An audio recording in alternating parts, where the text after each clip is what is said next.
Aleluia. Boa noite, a paz do Senhor seja com todos, amém? Tem fogo aí, irmão? Opa, pegou fogo mesmo, que bênção, hein? Vamos abrir a Bíblia sem mais delongas.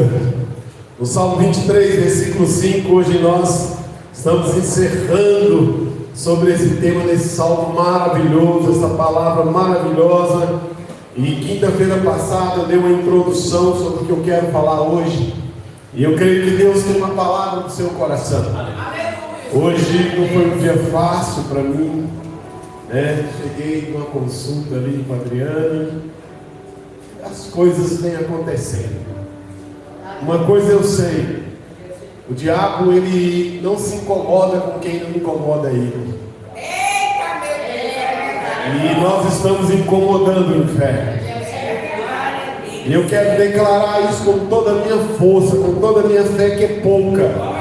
Mas eu não preciso ter uma fé do tamanho de uma montanha para mover um grão de mostarda. Eu preciso ter uma fé do tamanho de um grão de mostarda para mover uma montanha. Que ele está derrotado, fracassado, e que ele vai bater retirado em nome de Jesus. Porque daqui ele só vai levar fogo, nem fogo na asa, não é fogo, em nome de Jesus. Diz assim a palavra do Senhor: preparas uma mesa perante mim, na presença dos meus inimigos, unges a minha cabeça com óleo, o meu cálice transborda. Amém? Podem se assentar. Nós já oramos, nós já louvamos, e agora nós vamos receber do Senhor uma palavra. E eu tive o cuidado de preparar essa palavra, de buscar o direcionamento de Deus, de procurar entender o que o nosso irmão, o grande rei Davi, o amado do Pai, ele estava sentindo, e o que ele estava vendo, vivenciando e precisando no momento que ele escreveu essa poesia. E eu pude entender algumas coisas, e uma das principais coisas que eu entendi foi o tema dessa pregação: a unção cura, a unção liberta e a unção livra da morte. Amém? A unção cura, a unção liberta e a unção livra da morte. Tem um hino que o cantor, ele diz: das garras da morte o Senhor me arrancou, me mostrou a verdade que eu nunca quis ver. Acordei de um pesadelo e voltei a viver. Deus, ele arranca o homem das garras da morte. Ele liberta o homem. O poder, a unção de Deus, ela é libertadora. A Rivânia cantou um hino aqui, Jeremias capítulo 8. Ele fala sobre isso: vinde, cantemos ao Senhor. Há um médico em Gileade, há unção em Gileade. Deus, ele está fazendo menção de um óleo que era produzido em Gileade, um óleo que vinha de uma planta medicinal, que tinha o poder de cura. E Deus estava dizendo para o povo dele: olha, vocês não precisam buscar esse óleo, porque eu sou a cura. Eu sou a cura para o meu povo. Deus é a cura, ele não tem a cura, ele é a cura, ele não contém a cura. E ele tem uma unção que cura. Oséias no capítulo 6 diz: vinde, cantemos ao Senhor, pois ele nos despedaçou, fez a ferida. Algumas vezes nós estamos feridos, machucados, e atribuímos isso ao inimigo, e nem sempre é. Às vezes a ferida em nós é marca da nossa rebeldia, da nossa rebelião, da nossa desobediência. de sairmos do propósito de Deus, de nos ausentarmos da presença de Deus. E então existem duas vontades: a vontade plena de Deus e a vontade permissiva. A vontade plena de Deus é que o povo dele seja um povo sarado, um povo saudável, como foi pregado aqui ontem no ensino bíblico.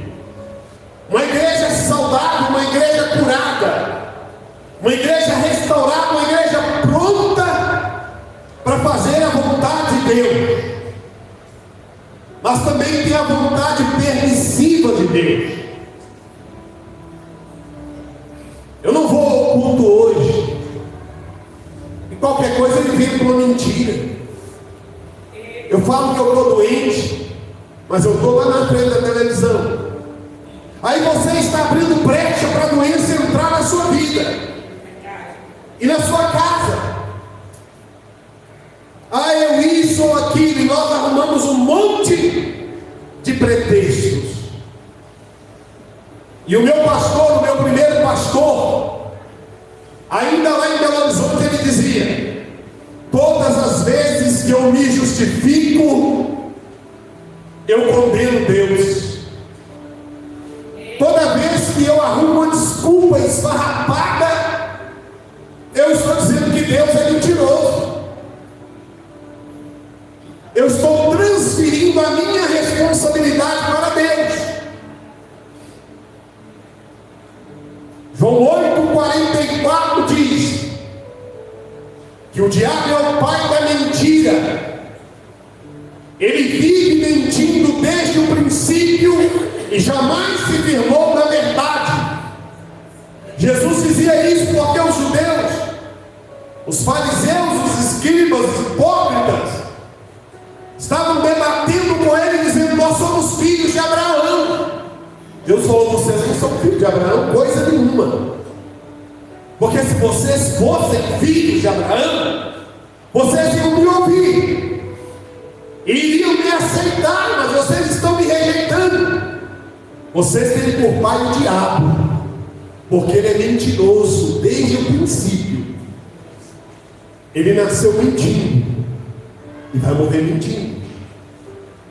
Sobre isso aqui então, ele se dirige ao Senhor, uma linguagem pastoral, uma linguagem poética, usando uma metáfora elucidadora e esclarecedora, quando ele pede a Deus para preparar para ele uma mesa. Na verdade, eu que deveria preparar um banquete para Deus. Ele é quem deveria preparar uma mesa para Deus. Ele que deveria preparar um ambiente para Deus vir e permanecer. Quando nós iniciamos o culto, entramos na igreja. Por isso que nós falamos de reverência. Guarda o teu pé quando entrares na casa do Senhor. Chegar para ouvir é melhor do que conversar. Quando nós adoramos, quando nós glorificamos, nós estamos apresentando a Deus o nosso sacrifício e ao mesmo tempo estamos preparando o ambiente para Ele. Aleluia. Estamos preparando uma mesa para Ele, para que Ele venha e tome um lugar de honra, um lugar de glória. Aleluia. Ao meditarmos neste lindo poema, se faz necessário frisar que o poeta está narrando os principais eventos na vida de uma ovelha. Ele não está jogando palavras ao ar, ele não está liberando palavras aleatórias com um tom apenas bonito para fazer cócegas nos ouvidos ou para fazer cócegas na alma. Ele está trazendo à baila, à luz, à existência, os eventos mais importantes na vida de uma ovelha. E agora ele nos tira do aprisco, da zona de conforto, aprisco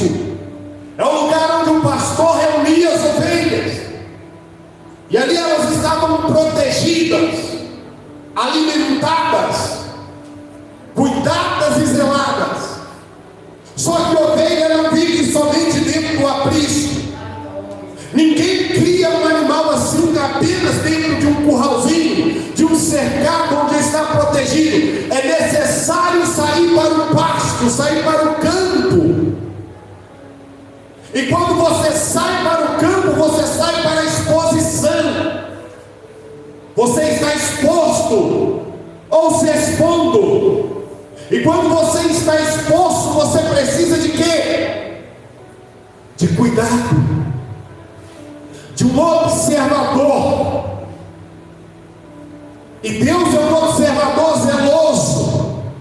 Ele conhece os nossos passos. Ele sabe por onde temos andado, onde pomos a planta dos nossos pés. Ele sabe com quem nós nos envolvemos ou nos misturamos. Por isso o Salmos 1 diz: bem-aventurado é o homem, ou feliz é o homem que não anda ou não vive segundo o conselho dos ímpios, e nem se assenta à roda dos escarnecedores. Ele se importa com você, ele se preocupa com você, ele quer cuidar de você, mas muitas vezes nós não queremos ser cuidados por ele, e então nos rebelamos. Agora a ovelha está exposta, ela está no campo, ela está no pasto verdejante, mas um campo aberto. Os campos da nossa existência, que muitas vezes nos coloca de frente com o leão e de frente com o lobo. Só quem já sentiu a pata do leão nos ombros e o bafo dele no ouvido sabe o que eu estou falando. Só quem um dia teve um 38 cheio de bala na cara e um campo atrás para morrer sabe o que eu estou falando. Aleluia. Glória a Deus, aleluia. Só quem viveu o perigo de morte, quem passou por problemas, passou subsistência, e que teve que dar um grito de socorro, Deus me livra, sabe o que eu estou dizendo. E às vezes os campos da nossa existência nos deixam expostos ao inimigo, e se não tomarmos cuidado, nos tornamos uma presa fácil. E o diabo, ele não tem dó de ninguém. Pode ser idoso, idosa, recém-nascido, ou ainda no ventre para nascer, ele não tem dó de ninguém. Ele não sabe o que é misericórdia. Aqui está o perigo, e um perigo iminente, porque as ovelhas no campo, ou até mesmo no aprisco, elas vão estar expostas a um inimigo terrível, que são as moscas. Existia um Deus no passado, Baal-Zebub, que é o Deus das moscas, e a mosca é um inimigo terrível para o rebanho. E eu vou explicar por quê. O verão é um tempo de moscas. Quem morou no interior, quem morou na roça, quem criou gado, sabe disso que eu estou falando.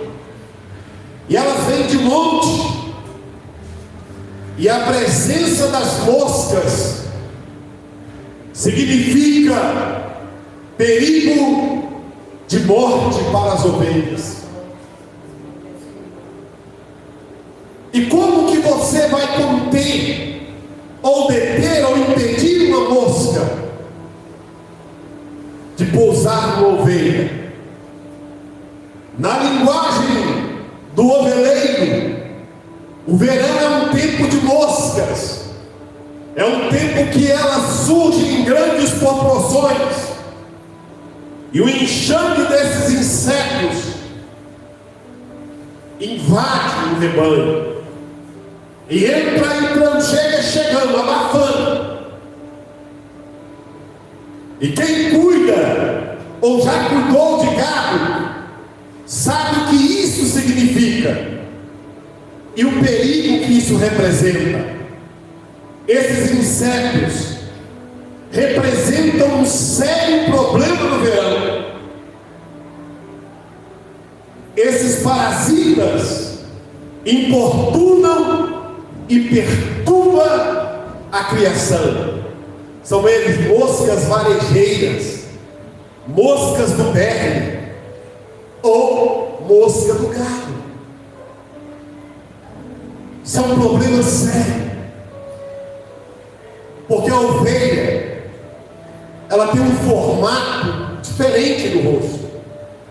O rosto meio é baulado, o nariz é muito próximo à boca. E o nariz tem uma certa umidade. E as ovelhas são assediadas pelas moscas. Quanto mais elas voejam as cabeças da ovelha para ali depositar os seus ovos na sua mucosa, a ovelha entra em desespero. Todo mundo aqui sabe o que eu estou falando. Quem já deixou uma panela aberta ou alguma coisa sem tampa em casa? E quando você chegou, ou às vezes você pensou assim, eu vou chegar, vou esquentar aquela carne, vou comer. E você abre, está ali os ovos da varejeira. Aqueles ovos ali vão se transformar em larvas. E na roça, quando eu cheguei na cidade de Coco, lá não tinha, os açougues não tinham geladeira, as carnes eram penduradas numa madeira, ao ar livre. E eu chegava e olhava assim, meu Deus, aqueles ovinhos, as larvas das moscas, e essas larvas depositadas no nariz da ovelha, elas provocam uma irritabilidade, uma irritação. É terrível, amados. O tempo está mudando aqui em Brasília, e eu já estou sentindo um pouco a respiração. As minhas narinas estão secas, e quanto mais água eu tomo, mais sede dá. Mas isso não está resolvendo o problema.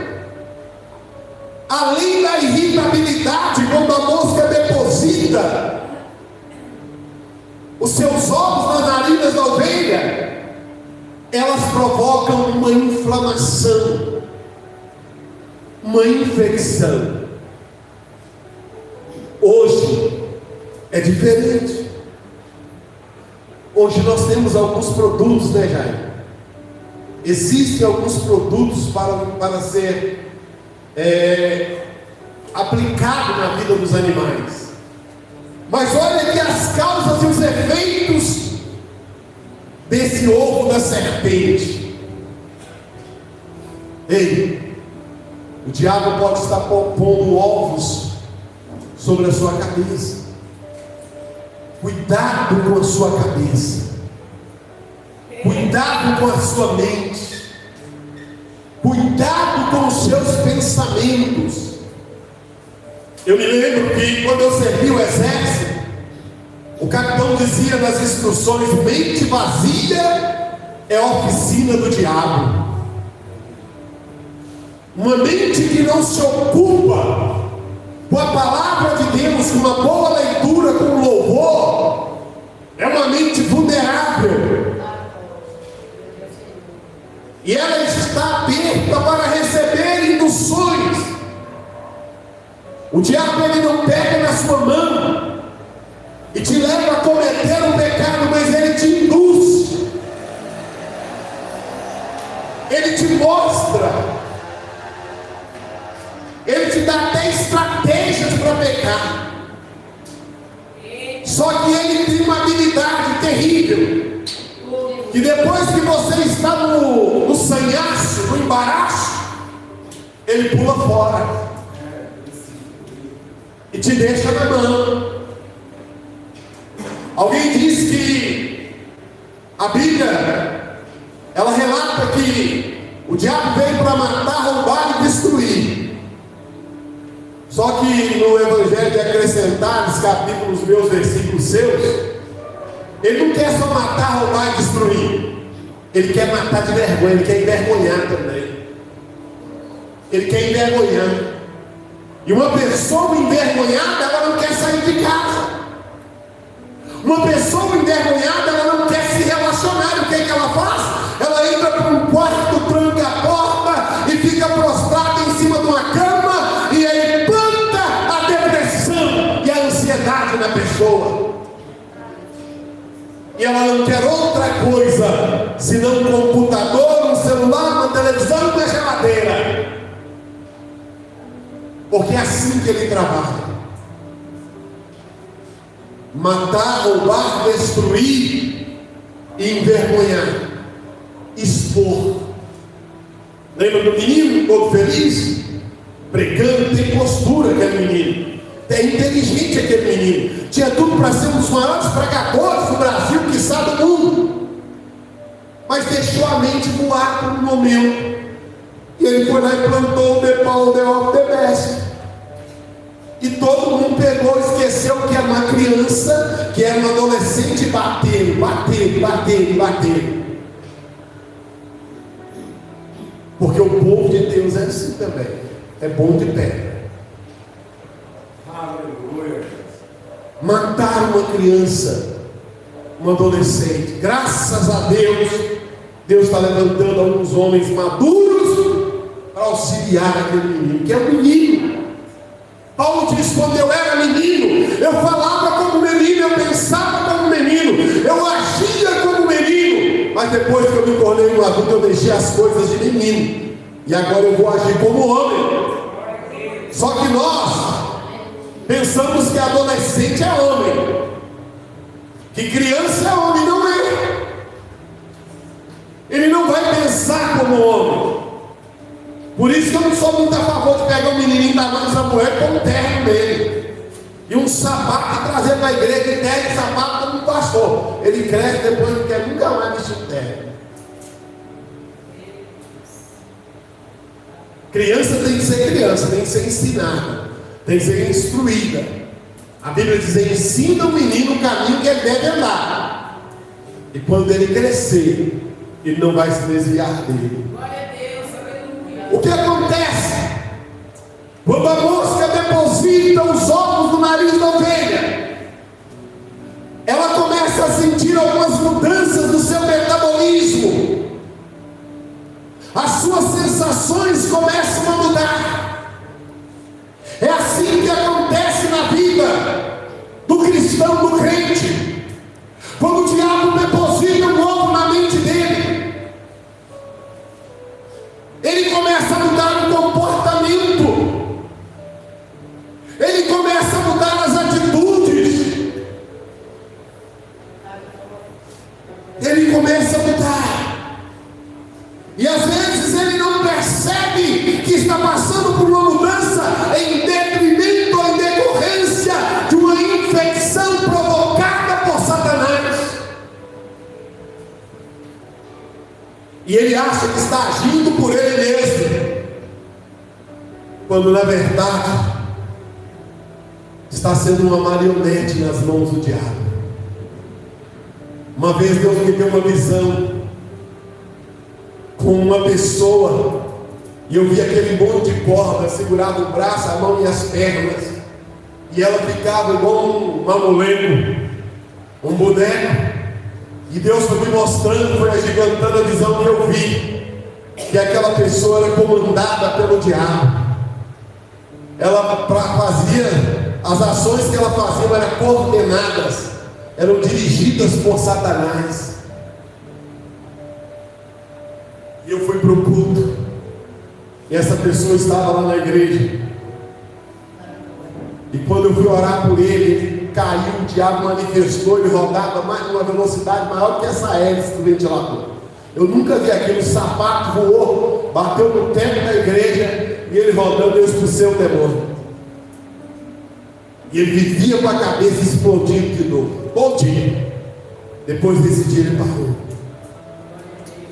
A ovelha infectada pela derra, ela começa a sentir uma agonia. Ela fica agoniada, ela não tem lugar, ela não tem espaço, ela não tem paz, ela não tem sossego, ela não consegue ler um livro, ela não consegue ler um capítulo da Bíblia, ela não consegue ouvir um louvor, ela está agoniada. Ela não consegue assentar num culto e ouvir a ministração de uma palavra, porque a mente está focada em outras coisas. Um brainstorm, uma tempestade de ideias, está aqui pensando no que vai fazer ou no que vai acontecer. E sabe o que acontece com essa ovelha? Ela começa a se debater, ela fica atordoada, ela bate a cabeça nos morões da cerca, ela bate a cabeça em pedra, ela bate a cabeça na árvore, ela começa a esfregar o focinho no chão, nas ervas. Já viu animal assim? Já viu animal assim? Ela inquieta, ela começa a se esfregar, um desespero terrível. Isso é tão sério, mas tão sério, que eu estou há 34 anos na igreja. Eu nunca tinha ouvido falar em tanto suicídio de cristãos. Eu nunca, em todo o ministério, que eu comecei o ministério orando, e sempre fui procurado por pessoas de todas as classes sociais para orar, e nunca fui procurado por um crente, um obreiro, um ministro de louvor e adoração, um pregador do evangelho, dizendo para mim: ora por mim, porque eu estou pensando em tirar a minha vida. Mas de um tempo para cá,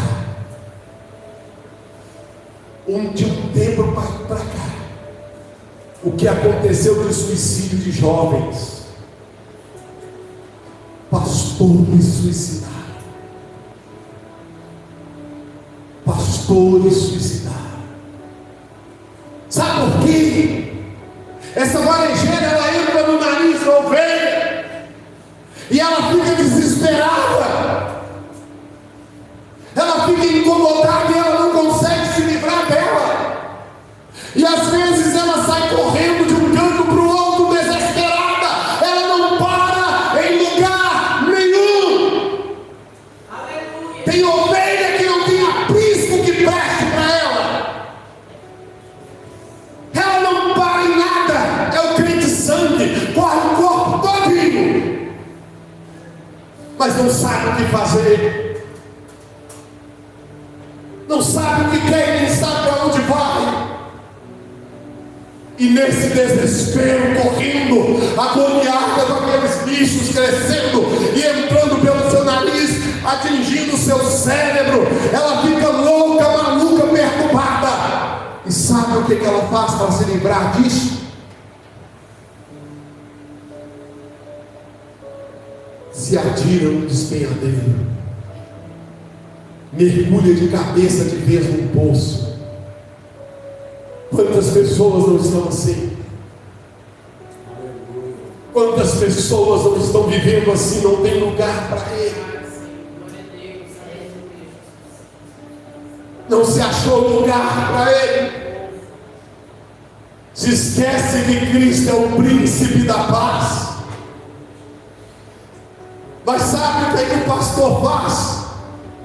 Quando ele está agoniado desse jeito, ele sabe o que está acontecendo. Ele pega uma esponja, uma espécie de esponja, põe num balde de azeite dessa unção perfumado, e ele coloca no nariz dela. E o que acontece quando você cheira, inala um perfume? O que acontece? Quando um perfume forte vai entrando no seu nariz, espirra. E quando ela espirra, a perna sai. O que eu quero dizer com isso? Eu não sei o que você está vivendo.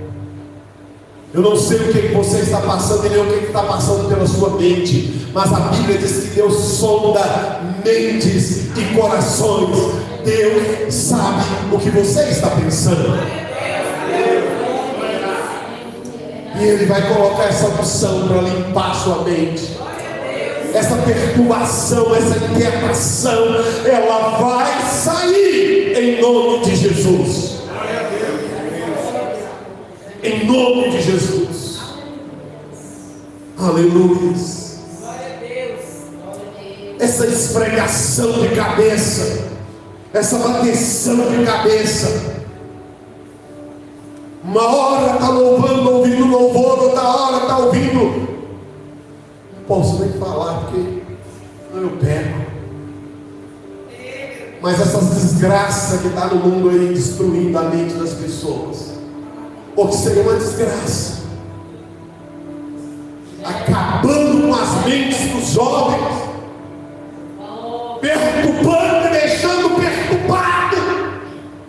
E uma vez perturbado, perturba pai, perturba mãe.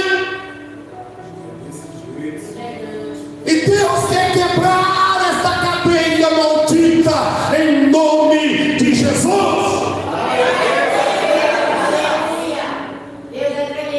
Aleluia. Esta ovelha em busca de alívio, ela vai ao extremo. Ela vai ao extremo, perturbada de tudo. Mas aí o verão, ele não traz só isso, ele traz outras coisas com ele. E nós precisamos estar atentos como igreja do Senhor. Aleluia. Essas infecções que entram pelo nariz, pelos sentidos. Eu orava no monte essa semana e pedi ao Senhor: sensibiliza meus sentidos. As crianças antigamente cantavam uma musiquinha: cuidado, mãozinha, onde pega. Cuidado, olhinho que vê. Cuidado, ouvidinho com o que ouve. Cuidado, boquinha. Elas cantavam essas músicas. Eu me lembro que quando eu cheguei na igreja, as crianças sabiam os livros da Bíblia todos, através de musiquinhas. Gênesis, Êxodo, Levítico, Número, Deuteronômio, Josué, Juízes e Ruth, Reis, ou melhor, Samuel, Reis, Crônicas. Tem jovem que não sabe nem a ordem, não sabe nem quantos livros tem o Pentateuco. Nunca leu Salmos, nunca leu o Novo Testamento. É uma presa fácil para a serpente colocar os ovos. Porque essa infecção generaliza e ela provoca cegueira. E o que o diabo mais gosta é de crente sem visão. O que o diabo ama é crente sem visão. Sabe por quê? Porque um crente sem visão está fadado ao fracasso.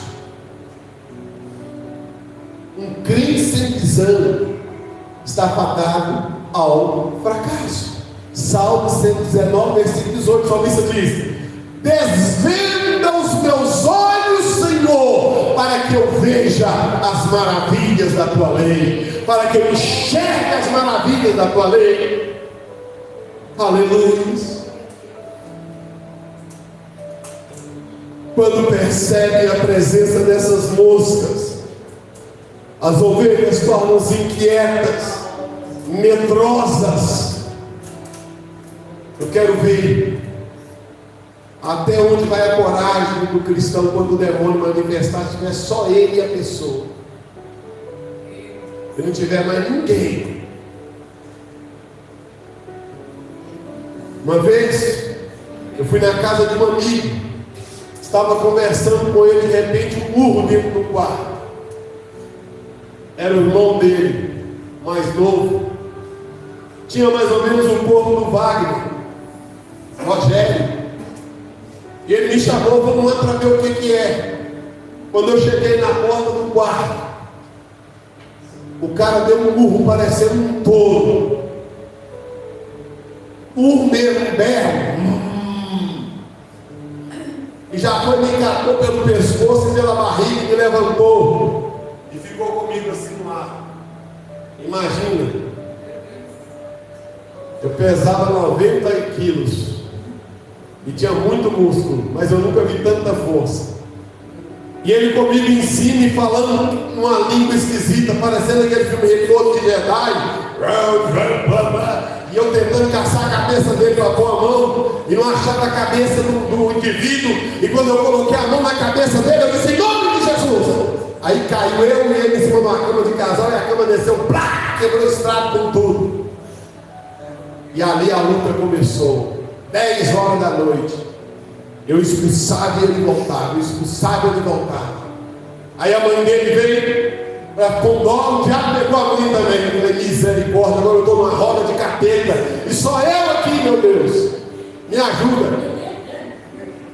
Aí eu pedi, esse amigo meu, chama o Davi para me ajudar, no evangelista da igreja. Quando o evangelista chegou e colocou o pé na porta do quarto, o cara deu uma escarrada e cuspiu na cara dele. Puxou lá do pé, pá! E gritou: sai daqui, porque esse ambiente é meu. Eu não sabia de quem se tratava, era o orgulho do centro espírita, era o que batia os tambores. Eu sempre gostei de desafio, de confusão. Confusão para mim tem que ser grande, pequena não servia. Eu falei: então é agora mesmo. É agora. Eu falei: Deus, eu tenho jejuado e orado para quê? Eu não estou aqui para brincar de igrejinha e de cantinho. Em nome de Jesus, está amarrado sem força. Ele colocou a mão para trás e caiu de joelho. E caiu também a mãe dele. E caiu a vizinha que foi olhar para esbigotar também. Eu falei: misericórdia, a casa tinha mais capeta do que gente. Aí, como já era 11h30, eu tinha chegado lá 10 horas da noite. Eu falei: não quero perder mais tempo aqui. Eu falei: enfim, a gente anda um atrás do outro, pega as trouxas e sai. Aí eles despertaram. O que aconteceu? Eu falei: o que aconteceu? Eu é que pergunto, eu nunca vi tanto capeta junto na minha vida, parecia uma convenção de demônios. Mas aconteceu. Aqui em Brasília, eu estava na fila do banco para pagar uma conta.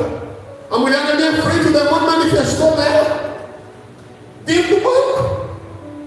Eu só vi gente vazando. Queria até perguntar: tem crente aqui?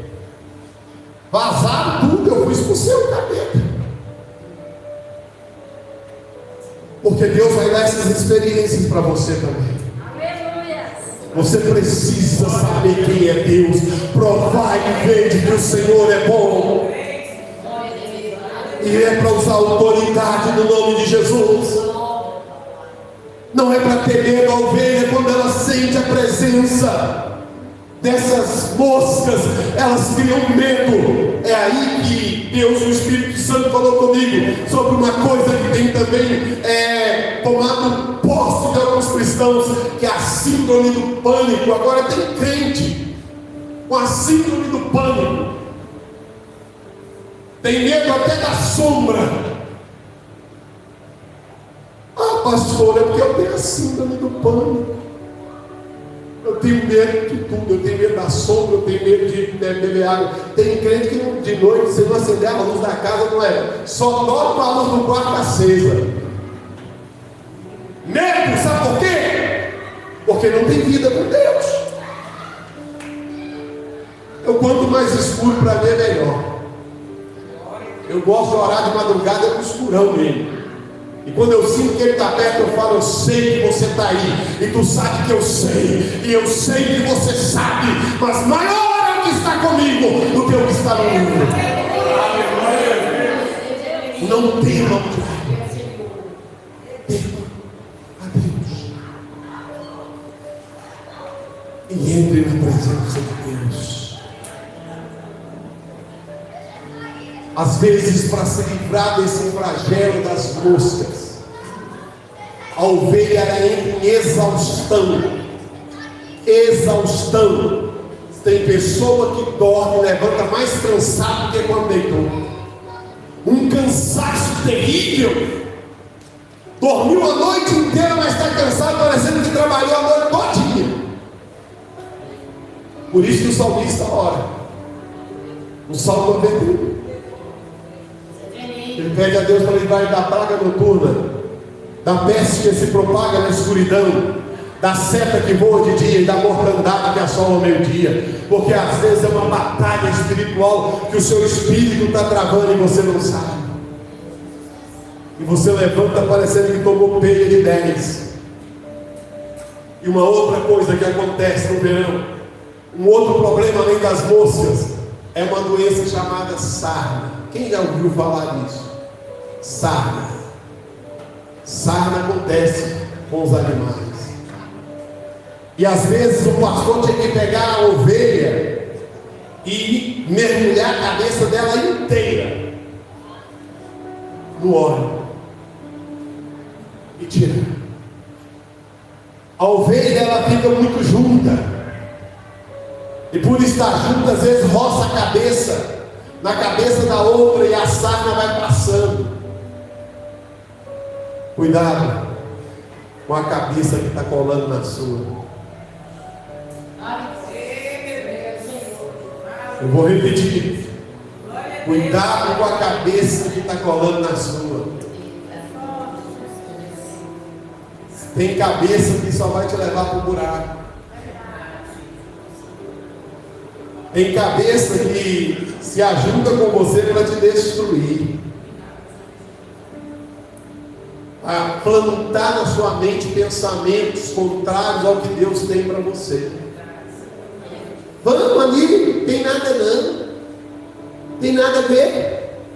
Tem nada a ver isso aí. Ah, o pastor está falando lá, não tem nada a ver. Tem pessoa que eu estou pregando e o diabo está falando no ouvido dela. Mentira.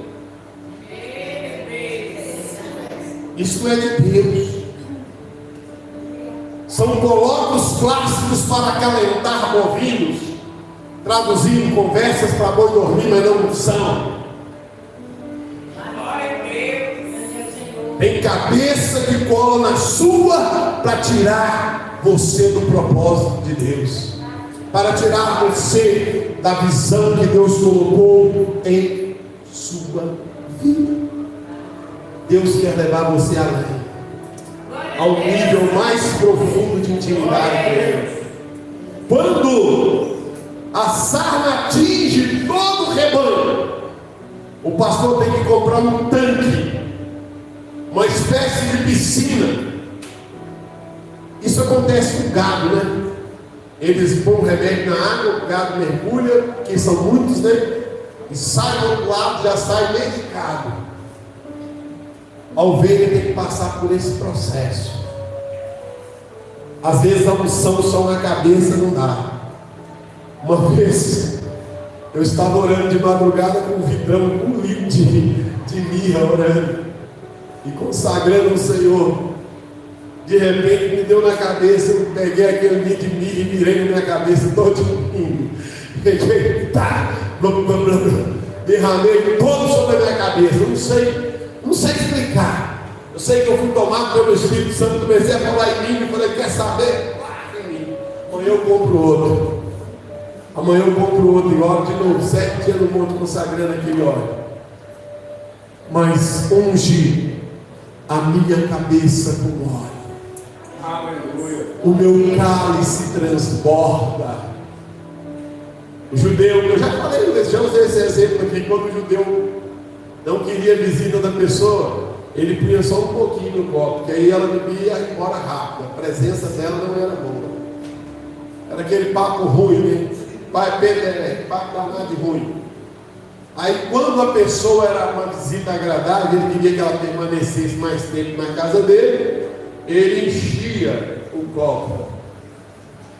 Por isso o salmista diz: unge a minha cabeça com óleo, meu cálice transborda.